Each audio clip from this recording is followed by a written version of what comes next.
मैं QRG hospital में director हूँ, सर्जरी विभाग का निदेशक हूँ।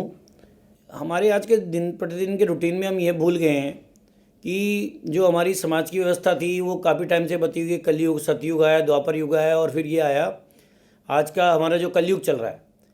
तो हमारे मन में ये है कि नहीं, उस समय में राम राज्य में ऐसा होता था, आज ऐसा नहीं हो सकता, आज ये नहीं हो सकता। पर मैं आपको ये बता देना चाहता हूँ कि जहाँ तक मेरी नॉलेज है, समाज की जो व्यवस्थाएं हैं जो सतयुग में थी, कलयुग में है और जो द्वापर युग में थी, तो उसमें कोई परिवर्तन नहीं आया है।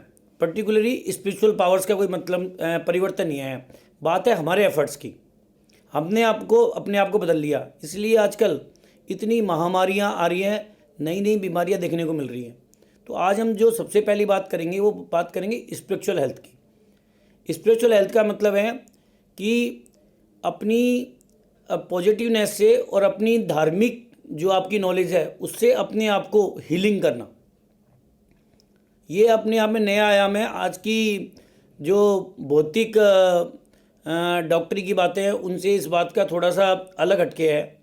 हमने ये देखा है कि जब हम सपोज मैं महीने में 125 ऑपरेशन करता हूँ और एक ही चीज़ की ऑपरेशन हम 10 लोगों में अलग अलग करते हैं, हम देखते हैं 10 ही लोगों में अलग अलग इफेक्ट आता है। ऐसा क्यों है? क्योंकि ऑपरेशन करने वाला एक ही बंदा है, सारी सुविधाएं वही है, पर अलग अलग पेशेंट के अलग अलग रिजल्ट्स आते हैं। कोई पेशेंट बहुत अच्छा सेटिस्फाइड होता है कि साहब मेरे को तो बहुत अच्छा मज़ा आ गया, मेरी सर्जरी बहुत अच्छी हुई है। तो ये डिपेंड क्या करता है? ये डिपेंड करता है दो लोगों के मेंटल स्टेटस पर डिपेंड करता है। एक तो ये डिपेंड करता है कि जो इसको डॉक्टर जो ट्रीट कर रहा है उसका मेंटल स्टेटस, दूसरा पेशेंट का स्टेटस। जो लोग अपनी बीमारी को पॉजिटिव एटीट्यूड, एक वर्ड है पॉजिटिव एटीट्यूड, जो हमें सकारात्मक सोच रखते हैं। क्योंकि यदि हमें कोई बीमारी से ग्रसित हो गए तो हमें चार चिंता सता लेती है कि मेरा काम बेकार हो रहा है, मेरे हेल्थ को क्या हो गया, मैं मर तो नहीं जाऊंगा, आगे पता नहीं इसका क्या होगा, मेरा ऑपरेशन ठीक नहीं होगा तो क्या हो जाएगा। तो उसके अंदर मन में ना एक नकारात्मक सोच आ जाती है और उससे हम डरते रहते हैं, बहस समा जाता है। कई बार लोग उसके कारण अपनी इलाज को डिले भी कर देते हैं। तो ये क्या उचित है क्या? पर कई लोग क्या होते हैं कि उसको बड़ा हल्के से लेते हैं, वो पॉजिटिवनेस रखते हैं। वो कहते हैं शहर का बेस्ट डॉक्टर मेरा इलाज कर रहा है, मैं बेस्ट हॉस्पिटल में जा रहा हूँ और मेरे पास में सारी सुख सुविधाएँ हैं और मैं जल्दी रिकवर होकर आ जाऊँगा। तो ये हमारी बॉडी में हमारे बॉडी में काफ़ी हार्मोन्स हैं, तो ये सोच पे बहुत डिपेंड करता है। यदि हमारी पॉजिटिव सोच है तो ड्यूरिंग सर्जरी या आफ्टर सर्जरी जो हमारी हीलिंग होती है, यदि हमारी पॉजिटिव सोच है तो हमारी बॉडी में उसी तरह के हार्मोन सीक्रेट होते हैं। उससे क्या होता है कि वो हमारी हीलिंग में बहुत हेल्प करते हैं, हमारी सर्जरी के रिजल्ट्स बहुत अच्छे आते हैं। तो ये आम जनता के फ़ायदे के लिए मैं ये बात बताना चाहता हूँ कि जब भी हम कठिन परिस्थितियों से गुजरते हैं, चाहे वो हमारी सर्जरी है या हम कोई भी बीमारी से हॉस्पिटल में एडमिट हैं, तो हम अपनी सोच को सकारात्मक रखें। इनफैक्ट समाज में हम कोई भी काम कर रहे हैं, हमें हमेशा सकारात्मक सोच रखनी चाहिए। हमारा भारत देश देवीय भूमि है, तो धार्मिकता हमारे पूरे देश के अंग अंग में समाई हुई है। अब हमें ये देखना पड़ेगा कि जो हमारी देवीय भूमि है, देवी आशीर्वाद है, इस भूमि को देवों की भूमि बोला जाता है। और हमारा पूरा हिंदू संस्कृति है जो बहुत ही विराट संस्कृति है, तो इसमें हमने काफ़ी ऋषि मुनियों की काफ़ी परंपराएं चली आ रही हैं।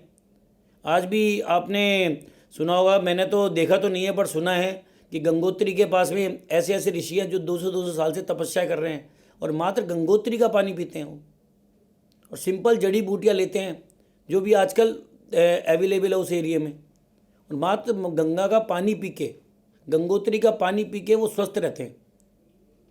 सिंपल कंदमूल फल खा लेते हैं। तो ऐसा क्यों है? उनमें ऐसी क्या है?